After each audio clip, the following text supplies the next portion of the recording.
Coming up, fallout from the Biden family pardons.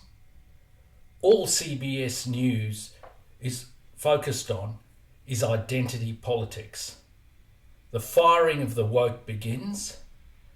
Left hysteria over an Elon Musk hand gesture, and the left all aflutter about January 6 pardons.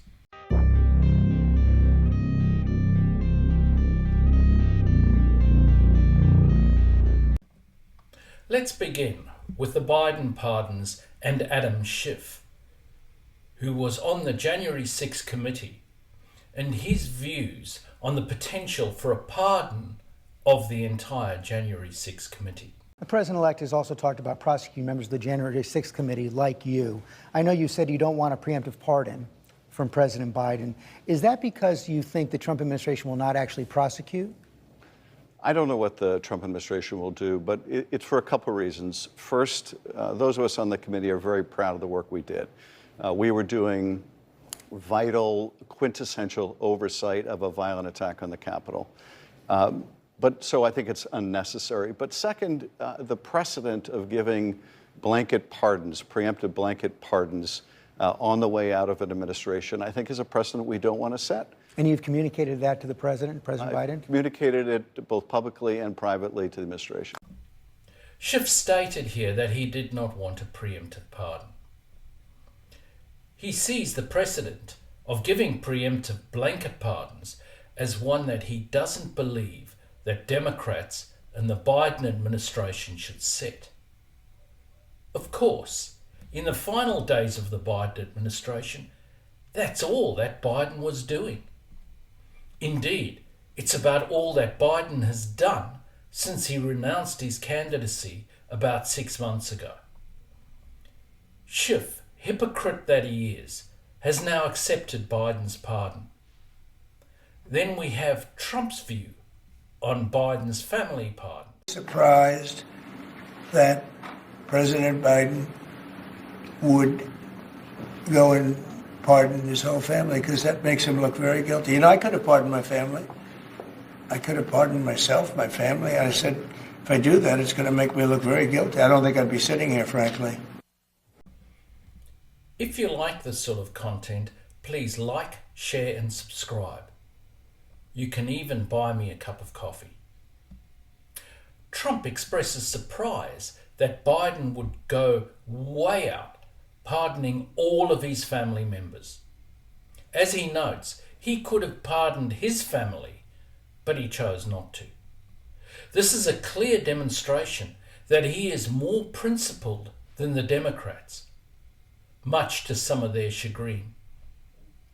I've always said, if you want to see what a person really believes and what their morals and ethics really are, look at what they do, not at what they say.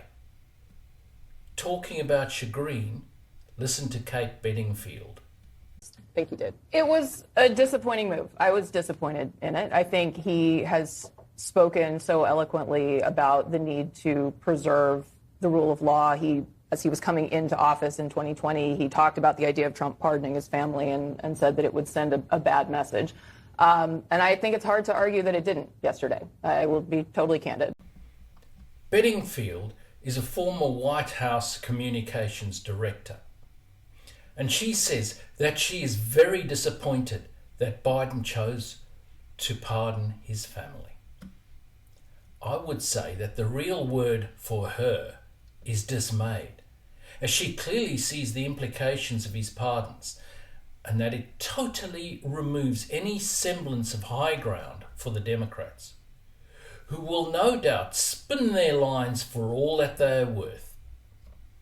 Then we have new White House Press Secretary Caroline Leavitt on the issue.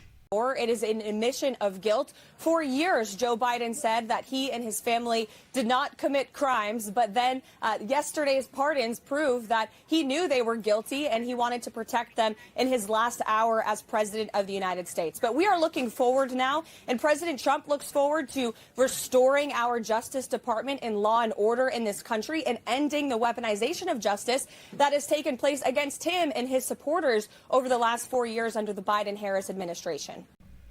Levitt says that these pardons are in effect an admission of guilt. Biden stated for years that his family did not commit crimes. But knowing that his family had committed crimes, he has decided to pardon them. Trump is looking forward to ending the weaponization of the justice system that has been evident over the last 4 years. For all of the Democrat bleating, Trump signed an executive order forbidding this sort of lawfare. For the Democrats, it is a case of warning that the other side has potential to do what you are actually doing and have done. Then we have The View and their usual insane take. Okay, that's all. Set because I think Biden holds himself on this certain moral high ground, and he's setting a very dangerous precedent against a very dangerous man. Yes, that's going to allow that man to basically give blanket pardons to anyone who chooses. But he to would do it anyway. But now he can say he did it too. Well, he had been promising to do it this entire time, right? Regardless of what Biden has. I've never heard Donald Trump say Valerie Biden's name. This feels way too sweeping in me. Hunter, I think you could debate, was he going to target him, was he not? This is the spouses, I'm like, what?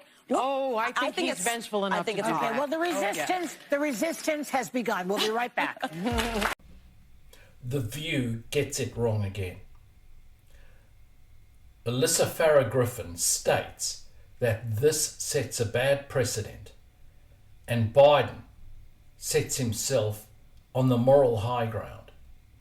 The rest of The View thinks that this is fine, even though, as Farah Griffin points out, there are family members that Trump, in fact, has never even mentioned. All too cute by The View, and you can see why they're losing relevance. Talking of mainstream media losing relevance, we have CBS. You guys, I have to say, I'm looking at this crowd. I do not see many people of color. Has anybody else besides me observed that? I'm fascinated by why that is. On Martin Luther King Jr. Day, the most notable and one of the most high-ranking is Justice Ketanji Brown Jackson. Gayle King of CBS at the inauguration cannot see anything without looking through the identity politics lens. Here she bemoans not seeing enough people of colour. I see about the right percentage of people of colour to be representative of the proportions of the population at large. Not that that should matter.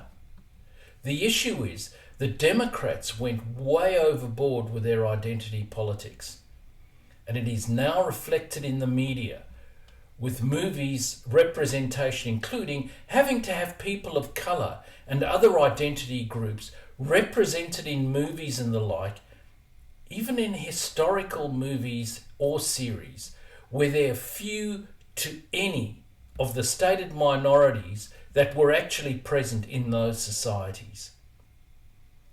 Then we have getting rid of the woke talking about identity politics.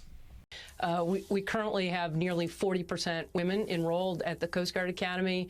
I'm really excited about the talent and the diversity that I see coming through the academy. My daughter is in the Coast Guard as a lieutenant, and there is just nothing but opportunity for her and all of the men and women that have joined the service. I'm really excited about the future as we look ahead. Here we have Admiral Linda Fagan, who was Commandant of the Coast Guard, speaking. And what is she talking about? It's not the Coast Guard's capability or building up its capability. It's about identity politics. All that she spoke about here was DEI nonsense, percentages of women in the Coast Guard, and other diversity issues. None of it core to her job. Just as well Trump sacked her. Then we have the left going overboard about a hand gesture by Elon Musk. I just want to look at that salute that he gave again, just if anybody missed it, we'll just show it again. He's just wrapped up here. You can hear the... All right, so we just showed that. We just showed that. Here you have the CNN completely losing it about a hand gesture from Musk, inferring that it was fascist or a Nazi salute. They state, we just showed that. We just showed that.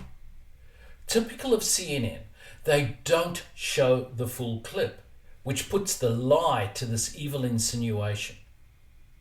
Here, for context, is the full part of that whole hand gesture issue. Thank you.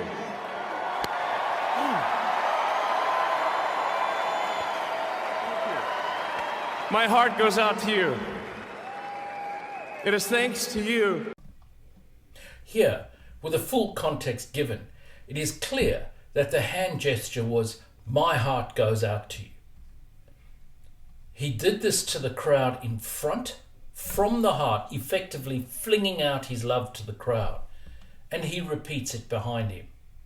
He then explicitly states, my heart goes out to you. You even see with the first gesture, with the added grunt sound, that it is clearly not a fascist or Nazi salute. Do CNN and others going crazy about this think that Elizabeth Warren, Hillary Clinton, or even Barack Obama are doing Nazi or Hitler salutes? Just look. The left just keep invoking this rubbish, and while they do, they will remain irrelevant. Then we have The View getting January 6 wrong. One thing regarding the whataboutism involving the pardons that you were talking about. 4 Trump supporters were killed that day, and 5 police officers. It's not the same as pardoning. But also just one Trump supporter was killed, Ashley Babbitt. Oh, that's so my research. No, I don't even know. Here, Joy Behar states that a total of 9 people were killed on January 6, including 5 police officers. Alyssa Farah Griffin corrects her and says only 1 person was killed on January the 6th, and that was a Trump supporter, Ashley Babbitt, who was shot in the back by a Capitol Guard. Joy Behar sounds surprised that her research was wrong. In fact, her research is almost always wrong. Then we get Morning Joe's take on the January 6th part. Yeah. Well, he actually told them.